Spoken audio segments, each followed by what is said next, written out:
to another edition of my Insider Notebook. I'm James Palmer here on Bleacher Report. Remember, every Wednesday at noon to noon 30, we're breaking down everything within the NFL, trying to give you everything that I've heard around the league, all the latest news, all the latest nuggets. You can always interact with me in the chat. I got my trusty co-pilot here from Microsoft, and I'll be checking the chats on that throughout the course of this half hour. A little news at the top before we get to all these topics. Justin Fields ruled out because of the concussion by Aaron Glenn. It will be Tyrod Taylor that will be getting the start. So before we get into these topics, let's just look at this real quick. There's a very good chance that we're going to see Mac Jones again. We'll see. I think Brock Purdy's going to push to play and push to practice this week, but I think there's a stronger chance that we see Mac Jones again this week. We're going to see Tyrod Taylor. Could we see, we know we're seeing Jake Browning in Cincinnati. Could it be Marcus Mariota? We'll get to there in D.C. and what's happening there at their quarterback spot. And we know it's Carson Wentz with the Vikings. So a lot of backups getting some play here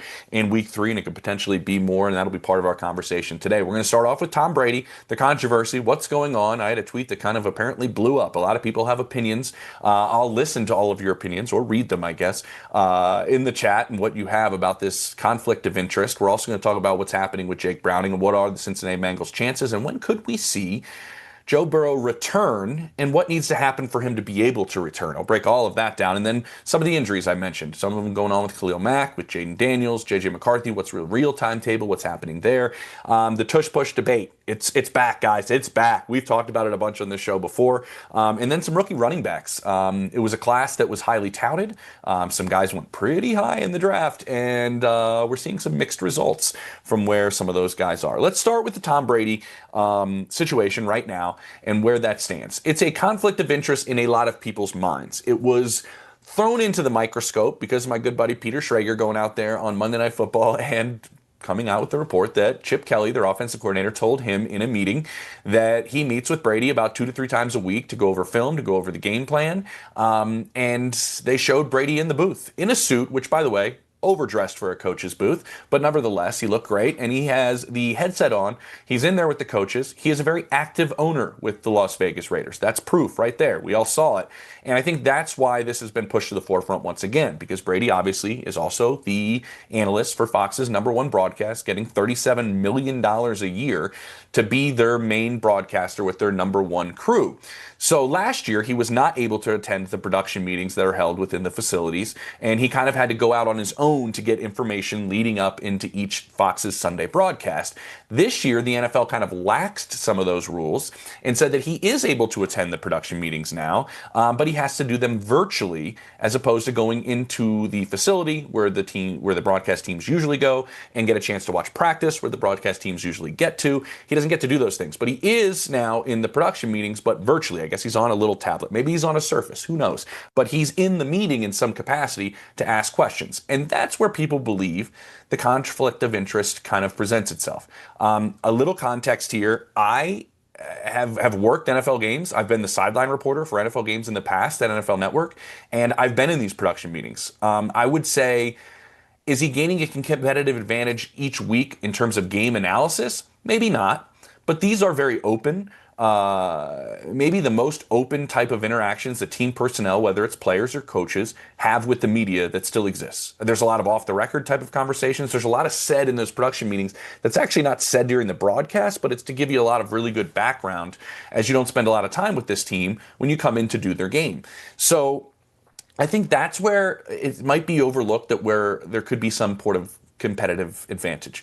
Say a team, and this is just me spitballing here, saying a team goes, we don't really use him very much anymore. I'm not sure the way our offense is going. I'm not sure what his role is going to be moving forward. Kind of a throwaway comment maybe by a coach. But say Tom Brady's in that meeting and he hears that and goes, okay, well, that tight end or whoever it is not a big part of what they want to do moving forward. We know he's a free agent after this year. We might want to take an extra look at him maybe being possibly available. And you get a jump start on maybe something in terms of the big picture that helps the Raiders. And he can go back and talk to John Spytek, the general manager, and kind of use that as, maybe some sort of nugget of information that could help the Raiders in some capacity. So I think when a lot of people look at this, they go, well, the Raiders lost, and what's competitive advantage is he gaining from an X's and O's standpoint or a game plan standpoint? I don't know if that's really the case, because I don't know how much of that you gain in a production meeting. But being in there, I do think there's little nuggets about these teams that you can glean on and go back and tell your organization. Now, we don't know if Brady's doing that or not. I think we're assuming he is, considering the competitive nature that has made him, in my opinion, the greatest player this league's ever seen. I don't know how he just would turn off that competitiveness and just turn off using any nugget of information to better the team that he is a minority owner of. So I think that's where people that are opposed to this conflict of interest are having a problem. If he was, say, a studio analyst, say he was on Fox's pregame show with all of those guys, he doesn't go to production meetings, he doesn't walk the sideline pregame, he stays in the studio and he uses, his 20 plus years of playing the game to his advantage. And I think nobody would really have a problem with it. I think it's the access a little bit that people have a problem with. Now, I've talked to people that are executives and head coaches around the league. Some really don't care. I'll be honest. Some really do not care. Some care a lot. Like a lot. And so it's up to the teams, and the NFL put this in their statement, on how much their players and coaches talk to the people in the production meetings. I'm curious what the future of production meetings will be. Teams are now going to start prepping their players and coaches more to make sure that they don't divulge any information in these meetings, which used to be a spot where information came and the fans benefited from the broadcast. The other part that I would kind of throw into this is no other owner has this accessibility. You look at, Carly Ursay, who's now running the team for Jim Ursay, who has passed in Indianapolis. She's on the sideline in a headset, very much similar to Brady being in a headset in the booth. But she can't call, say, the Rams, who they're going to play in 2 weeks, and be like, I'd like to walk your sideline pregame and hang out with your players and your coaches pregame because we play in 2 weeks.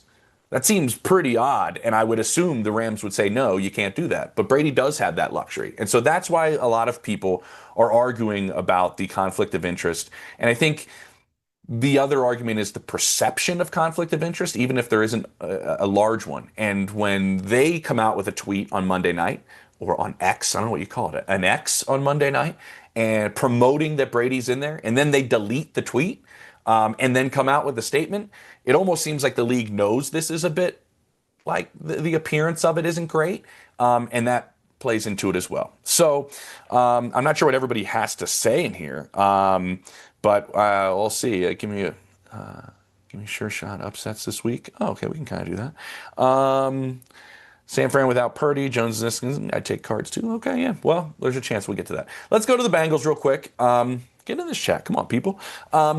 And what's happening? Joe Burrow's going to be out 3 months at least. Everything has to go well for him to be out 3 months. And when I say everything has to go well, that's the surgery. Usually that goes well.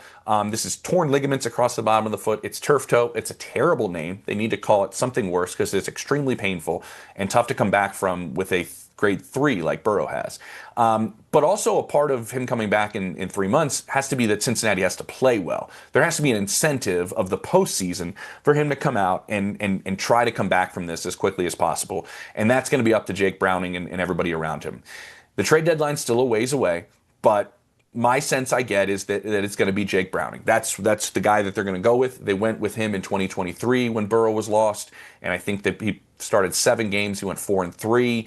And they thought he played pretty well. He completed 70% of his passes in that. There are people around the league that do believe he's better than maybe a couple of starters in the league. Like that's how highly some people think of his game. We saw the 3 interceptions against Jacksonville, but at the same time, he leads them on that massive drive. They don't phase him. He came in cold, and he goes, 91 yards in 15 plays and wins the game in the closing seconds. And that put them at 2-0. I think that's valuable when you look at this equation because teams that start 2-0 have I put this down here, have a 78% chance since 2020 of making the postseason.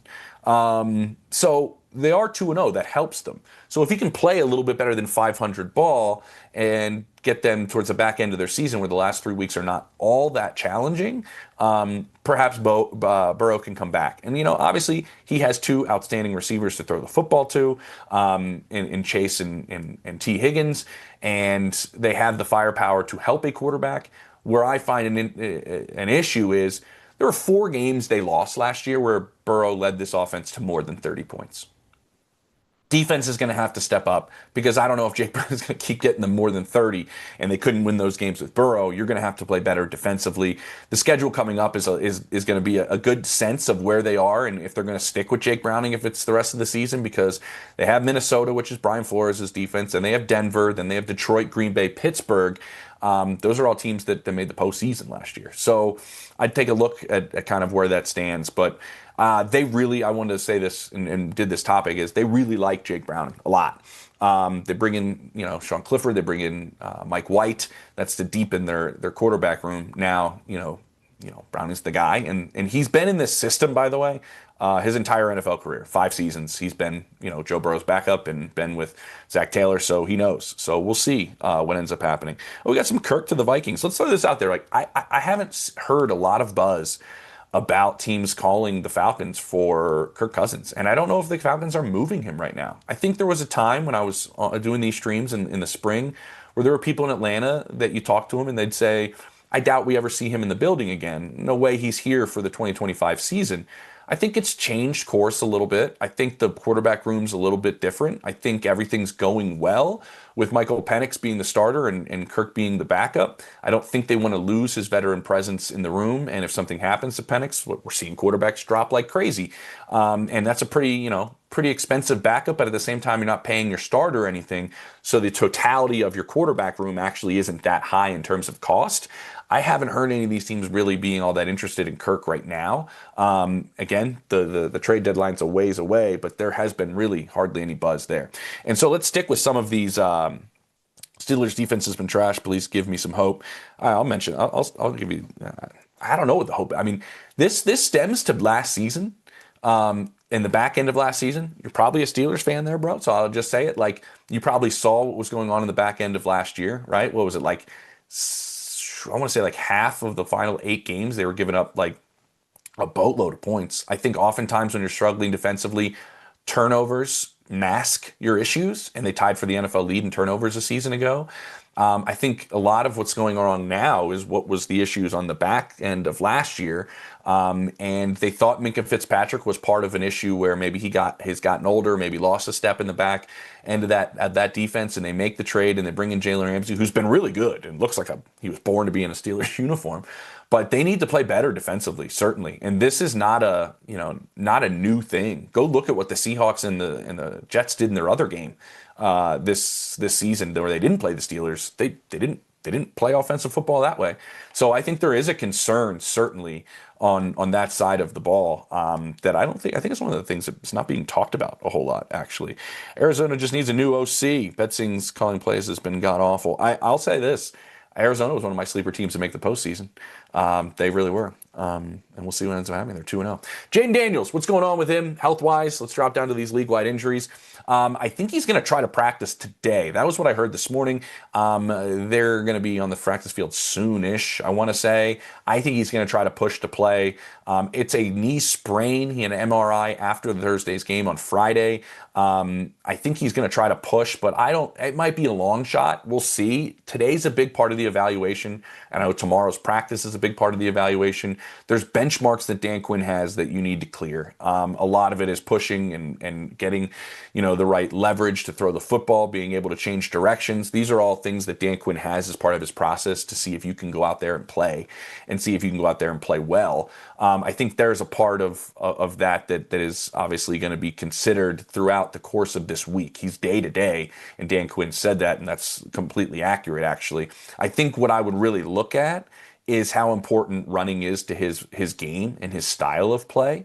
It's a huge part of his game, right? He led the Commanders in rushing last year, and last season he led the NFL with 75 scrambles. Nobody else was over 50, so it's a big part of his game. This season he's tied for second with 10 scrambles through 2 games, and he was injured in the fourth quarter of that Green Bay game. And so he loves to move. He loves to play outside the pocket. His legs are very important to him. If they're limited in any capacity, he's not really himself. Do you rush him back when you know you have the expectations you have as the Commanders? And the other part is he was sacked 7 times so far in 2 games. And we saw what the Raiders did. They have 6 sacks already this season. So maybe all that plays a part. We'll see where that really comes into play. Kelsey or Ertz?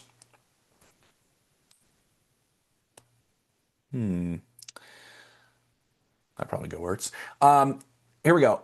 Khalil Mack. It was a dislocated elbow. It was kind of gross. On Monday night, everybody thought it was a wrist injury because he was holding his arm in place, but it was an elbow injury. It's going to be several weeks, but not season ending. It's going to be one of those things. I'm going to talk to people early this week about it. Like they can brace it, one of those massive JJ Watt type of braces, and stabilize it in a sense, and he can return. The number of weeks kind of still up in the air, but he's going to be able to come back. I think that's big. They're deep at the edge rusher spot, and man, I think that back end of the defense is really, really good, and I think that helps your pass rush. You can get some coverage sacks, right? Because we saw how good the back end of that unit is. J.J. McCarthy not going on IR because they believe this is going to be shorter than 4 weeks. I think it could be as quickly as missing 2 games. We'll see how it really all plays out as he comes back and tries to get on it a little bit. I think that's kind of big. Like through 2 weeks, though, he has not played great. I mean, he's played one good quarter of football. He had accounted for 3 touchdowns in that fourth quarter win over the winless Bears. In the other 7 quarters, he has no touchdowns and 4 turnovers, and could have more. He had 2 lost fumbles that they actually recovered. I think we need to be patient with J.J. McCarthy. I think if you talk to Kevin O'Connell, I think he'll tell you that there's going to be an up and down season. There's going to be fundamentals that are there, and then they're going to be gone for a second, and you're going to see balls sail. You're going to see him make some wow throws, and then you're going to see him miss some guys. They're well aware of how this season's going to go with J.J. McCarthy. I just think being on the field and growing through that by doing, like you saw in week 1, is necessary for the way he plays and the way KOC can coach him. And that's just not going to happen when you're missing games. So it's Carson Wentz who's going to be in there. And I will say this, I remember talking to people in Kansas City at the end of last year where Wentz was going to start that final game. KC kind of mailed it in. But they think he's a starter in this league. And I'm interested to see another reclamation project with Kevin O'Connell and see what he can do with another quarterback. Wentz certainly can sling it. Accuracy's always been kind of an issue. He's a pretty good athlete still. And this is, I think, something that we keep our eye on because Kevin O'Connell, this is all falling on him. Like, we didn't have any concerns in the offseason because he's an unbelievable coach, and he is. And he gets every quarterback to play great with him. But really, they put a Super Bowl roster in the hands of a guy who had yet to play in the NFL, and it hasn't looked great through 2 weeks. We'll see. Not jumping to conclusions. Think he's a great coach, but this all is falling on him right now. Aaron Jones, they have a ton of injuries, by the way. Let's stick with Minnesota. He's going to IR. Jordan Mason was kind of already running that backfield. Now he's the number 1 unquestioned guy. They bring in Cam Akers to help them out in terms of bringing him to their practice squad. But and there's injuries up front. I mean, they're struggling with some injury bug so far. Let's see what else we have in the chat here. Anything else that's going on? Let's see. Oh, by the way, check out this guy. I get like multiple screens now, so I don't have to like have my face be very small. I got the Microsoft Copilot because I do these by myself, so it's good to have a Copilot with me. AJ Terrell, this might be a minute. He didn't practice today. He's got the hamstring injury. We saw it end up happening. I'd keep an eye on this one for sure. This one could be a little bit. Don't want to jump to conclusions, but he did not practice today. Bengals about to go 4-0. Whoa. Okay. Anything else here? Anything under 500 this year? All said none but ball. Broncos D could be bad this year. Can't get to the quarterback. They got to Daniel Jones, which is weird. I think they pressured him on like 44% of his dropbacks. I think that was kind of which was kind of interesting, but it didn't faze him at all. Like, he kept his eyes downfield. He still found a variety of receivers. He still picked on Patrick Surtain, which is something you don't see very often. They're used to getting home with 5 and then trying to cover on the back end, and that's it. That was not their greatest performance, but Denver up and down was not their greatest performance. I don't think that's going to be the norm from the Broncos the course of this year. But I don't think they were as good at the back end last year as maybe some of the stats and some of the perception was. I think if you look at why they went out and got Talanoa Hufanga, why they went out and got Dre Greenlaw, was for a purpose, right? You don't go make both those big free agent moves if you thought your defense was already awesome and you kind of wanted to improve that group. That's what they ended up doing there. Chase Brown, do I keep or trade away? A lot of fantasy questions in here. I think there were high hopes heading on into this season for Chase Brown. It just hasn't really percolated all that much right now. Keep bro Browning can move the ball. I think you mean keep keep Jake Browning. I think that's what they're going to end up doing. By the way, anything else? Let's scroll through this Microsoft tablet here. Do saw that. Kirk to the Vikings. See, I mean, there's time. We'll see. Is Jameis Winston going to the Bengals? We can throw that out there too. I, I I haven't heard anything about either one of those guys moving right now, veteran wise. It's still really early. And I think if you asked Zach Taylor, would you rather bring in Jameis Winston, who doesn't know everything here and what we're doing, or having Jake Browning? I think he'd probably prefer Jake Browning. I really do. I think that's where it's at. And the Giants could have gotten rid of Jameis Winston at the end of camp, and they didn't. I think there's a reason he's actually in that building right now. What else we got? Is the Atlanta Falcons defense really good, or too early to tell? Here's a wild stat. Atlanta hasn't been a top 10 team in sacks in 20 years. They haven't been a top. What is it? They haven't been a yeah. No, they haven't been a top. Yeah, they just haven't been able to get after the quarterback. And we saw what they were able to do against a banged up offensive line with Minnesota, certainly. I do think the defense is better than it's been in recent memory. I think we need to have a larger sample size for sure.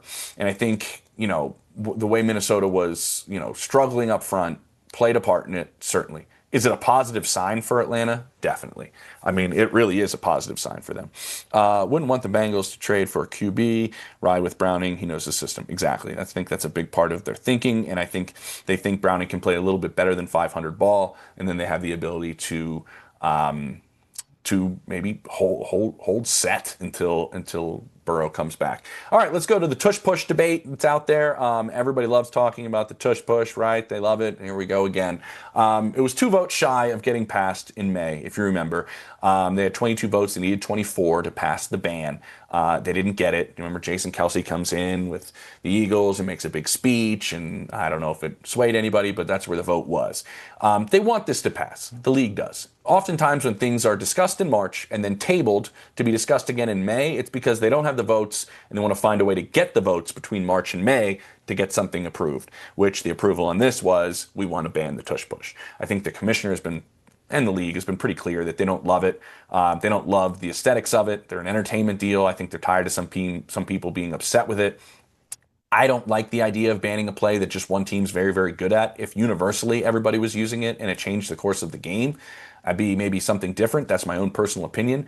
I think to put this into where we're at now, Dean Blandino being the former head of officiating, who's, the officiating expert for Fox, saying, I'm done with the Tush Push, with tens of millions of people watching the Eagles-Chiefs game, shouldn't go unnoticed. I mean, that's big. That's the former head of officiating just saying, I'm done with this. It's too hard to officiate. I think it is hard to officiate in some capacities. People are upset with the alignment now. People are upset with the false start of it now and utilizing the neutral zone to their advantage. That has nothing to do with pushing the football. I think Jason Kelsey, go read, he wrote this paragraph this morning, who knows this play maybe better than anybody. That has nothing to do with pushing the player. That has everything to do with the alignment of the offensive line. And if people have problems with that, you can flag it. I mean, flag it beforehand. Now, if that's part of it, Jason said, there's a lot of plays where teams utilize the neutral zone to their advantage. Then you have to start looking at banning other things. It's odd. But I do think there is a push to have this thing, out of the NFL. I think the Eagles kind of know that. I think there's why they've used it so much. They used it 6 times against the Chiefs. I think they know, hey, we're going to use this thing to death because we're going to lose it. So we might as well keep using it like we can. Let's see what let's go back to the surface here. Dean Blandino said he's done with it if he doesn't know how to officiate it. It's the right, and it's right. Boone can see anything. Oh, I don't know what that means. No, let's turn up. Oh, no one can see anything. Okay. And I also think the part of not knowing where Dean was talking about, the officiating aspect of it, not knowing where the ball is, because there was a thought that Drew Tranquill came up with the ball at the bottom of the pile. That part's not changing with a quarterback sneak. Philly could stop pushing Jalen Hurts and still line up the way they're lining up and still probably convert a lot of them, in all honesty, because of their alignment, because of Hurts. But the things that people are complaining about now, which is the alignment of the offensive line and not knowing where the ball is when he's in there, banning the tush push doesn't change either one of those. If he's not pushed, both those things are still happening. So it's going to be very interesting to see if it gets banned, which a lot of people I talk to around the league now think is going to happen after this season. Do the Eagles continue to run it? There's still some people in the league that think the Eagles will continue to run a quarterback sneak in the very same manner and just not push Jalen Hurts. Well, that doesn't clear up some of the things people are complaining about now, which I find kind of fascinating. I know there's some fantasy questions in here, so let's talk a little bit about these rookie running backs that we were all so high on. And everybody wanted to get, Ashton Genty, 6th overall pick on their team. He's 35th in the NFL in rushing right now. He's got 30 carries for 81 yards, 5 catches for 3 yards. That's an average of 2.4 per touch.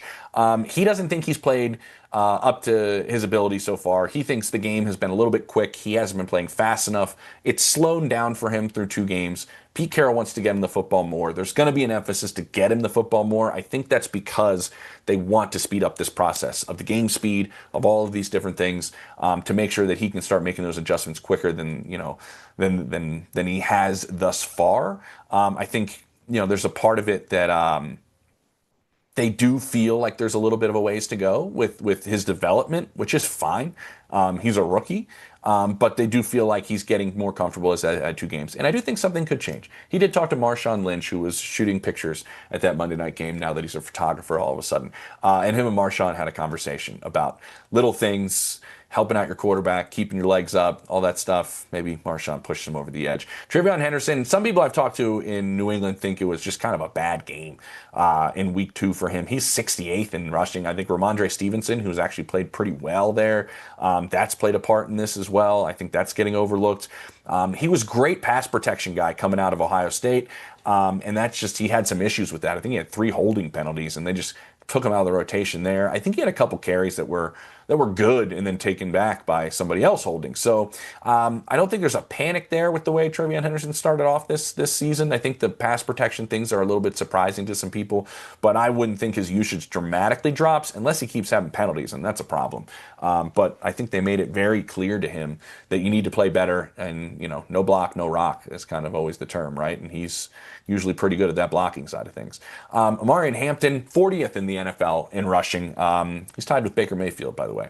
Lost a key fumble this in week 2. He runs out of bounds in week 1. That gets the Chiefs 3 points.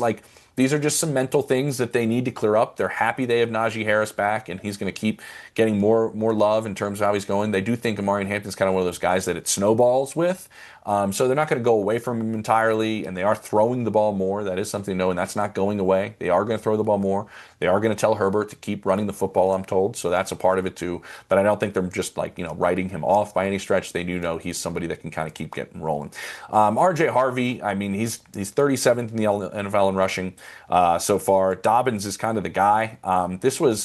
You remember, Sean Payton is a 2-back type of coach. He likes using 2 running backs, but Dobbins has carried the football pretty well for them. But it still seems like R.J. Harvey's the complement. I think he's catching the ball better than they thought, so keep an eye on that. Maybe seeing something that they do. Bill over there in D.C., he's playing really well, and I think his role is going to continue to increase. He's the highest rookie at 22nd in rushing this season. I think he's going to keep getting better. And the one I would really keep an eye on, the reason we did this, is Quinshon Judkins. That role is going to keep going and keep improving. If you saw anything in his NFL debut in week 2, he's going to continue to manage more of the load there in Cleveland. Let's see if there's anything else here. We got Fly Eagles Fly. I got there. But nobody has the talent we have in the line, and they fail miserably. I think that's talking about the Eagles. I think that's the issue that everybody's getting upset with. Genty's on my team and he's killing me. The Eagles are the only ones that do it. You need a physical quarterback, which not every team has. You need a physical offensive line, which not every team has. You need both of those things. Then you need to have the secret sauce to run it the way the Eagles run it, which if you talk to other teams, they're not entirely sure how Philly is so good with it. There's obviously the idea of leverage and getting below the defensive line and all these different things. But there's still one team that's very, very good at it, and I think that's true. And it's hard to say that that's the band, because one team's great at it and it's not aesthetically pleasing. Go Birds and go Jimmy Palm Trees. Ooh, back to the old Kay Adams nickname for me, right? Cam Scattaboo, yeah, I've liked what he's done so far. That role is going to continue to evolve. We'll see what ends up happening. Anything else on here that we got, guys, as we wind this down with 1 minute to go? Fire away. Tell me what you got. Yeah, Dean, and I'm sick and tired of people acting like babies can't do it. Suck it up. I do stand by it, and I'll just say this to close this out. If only one team is very, very good at it, and it's still within the rules of the NFL, which, by the way, when the rule was changed back in, what was it, 2004, it had nothing to do with the tush push. It had everything to do with plays downfield. And then a blocker would come in, and either would he push his ball carrier further down the field or would be trying to block. It was hard to officiate in that. So they took the rule out. Now the Eagles just use it at the line of scrimmage. And so that's why this thing has kind of evolved. And listen, if everybody was doing it, I'd have a much bigger problem with it. But apparently one team's good at it, and they have the exact personnel to be able to be very, very good at it. Somebody said I forgot his name. Oh, that's what I said. What about Washington's running back in the 7th round? Bill. Just go by Bill. That's what he goes by now.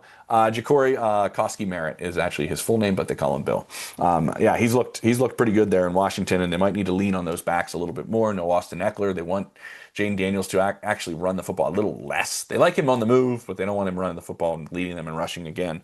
But we'll see. Hey, Patrick Mahomes is leading the Chiefs in rushing, by the way. I think he's 16th in the NFL in rushing. Patrick Mahomes. I don't think the Andy Reid wants that to continue, though. All right, everybody. Appreciate your time. This was a great Wednesday. Always get in the chat, while I got this Surface next to me now, always get in the chat and just tell me if there's things that you want to do. All right, Daniels is not practicing. I heard he was pushing to practice. He is not going to practice today, if that puts you in a direction towards Marcus Mariota. But again, anything you want to talk about, throw it in the chat. We'll try to do it next week. See you Wednesday at noon Eastern, right here on Bleacher Report. Take it easy, everybody.